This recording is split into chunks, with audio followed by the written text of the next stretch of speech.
अवधूत चिंतन श्री गुरुदेव दत्त. श्री स्वामी समर्थ. स्वामी तुमच्या सर्व चांगल्या इच्छा पूर्ण करील ही स्वामी चरणी प्रार्थना करते आणि आजच्या अशा सुंदर व्हिडिओला सुरुवात करते.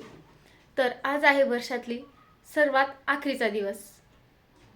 या वर्षाने आपल्याला काय दिलंय काय नाही हे एका पानावरती लिहा. तसेच आपण या वर्षामध्ये काय काय चुका केल्या काय नाही केल्या, कुठल्या गोष्टी चांगल्या होत्या तेही एका पानावर लिहा.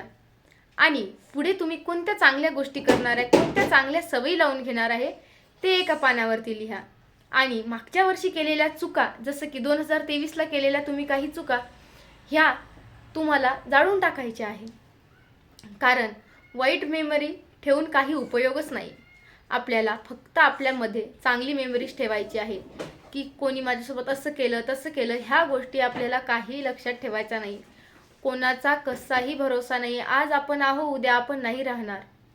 त्यामुळं सगळ्यांशी चांगले बोला, चांगले राहा, आपले चांगले कर्म करत जा. देव तुम्हाला सदैव देव तुमच्या पाठीशी आहे.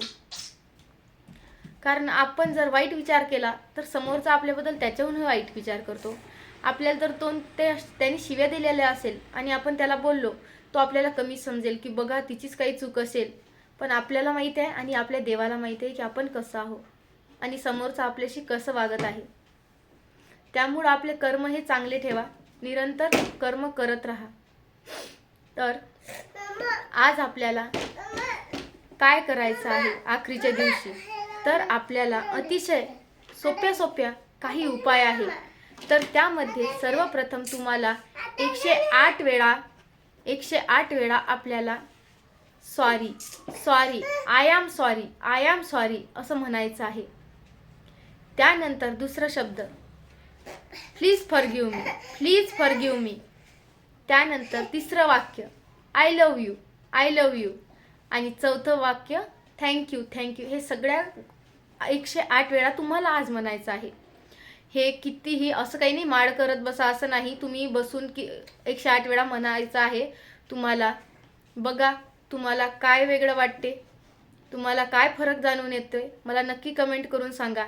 आणि हे वाक्य रोज आपल्याला 5 वेळाच म्हणायचे आहे नंतर, पण आजच आपल्याला 108 वेळा म्हणायचं आहे. यावर्षी आपल्याला शनीचा प्रभाव आहे या वर्षावर. तर आपल्याला जास्तीत जास्त शनी महाराजांची सेवा करायची आहे. आणि शनी महाराजांची कृपा जास्तीत जास्त आपल्याला बघायला मिळते हे वयस्कर व्यक्तींवर असते. त्यांचा कल हा वयस्कर व्यक्तींकडे जास्त असतो. तर तुम्ही शनी मंदिरासमोर बसलेल्या वयस्कर व्यक्तींना महिन्यातून हप्त्यातून एकदा तरी अन्न द्या. आणि किंवा तुम्हाला त्यांना काय गरज आहे ते बघून तुम्ही त्यांना दान करू शकता. यावर्षी आपल्या शनी महाराजांची कृपादृष्टी आहे. त्यामुळं आपल्याला आपल्या कर्माची शिक्षा तर मिळणारच. कारण शनी हा कोणालाही बघत नाही, त्याच्या कर्मानुसार त्याला शिक्षा मिळणारच हे निश्चितच आहे. तुम्ही काही वाईट कर्म केले असतील तर तुम्हाला शिक्षाही मिळणारच यावर्षी जे वाईट कर्म करतील त्याला शिक्षा मिळणार, जे चांगले कर्म करतील त्याला फळ मिळणार हे मात्र निश्चित आहे.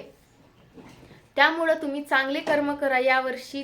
दरवर्षीही तुम्ही चांगलेच कर्म करा, पण यावर्षी शनी महाराजाची काय कृपादृष्टी होईल काही सांगता येत नाही. त्यामुळं तुम्ही चांगले कर्म करा. तर आजचा व्हिडिओ छोटासा होता, सुंदर आणि खूप जास्त माहिती होती यामध्ये. माझा व्हिडिओ कसा वाटला लाईक करा, सबस्क्राईब करा आणि शेअर करायला विसरू नका. धन्यवाद.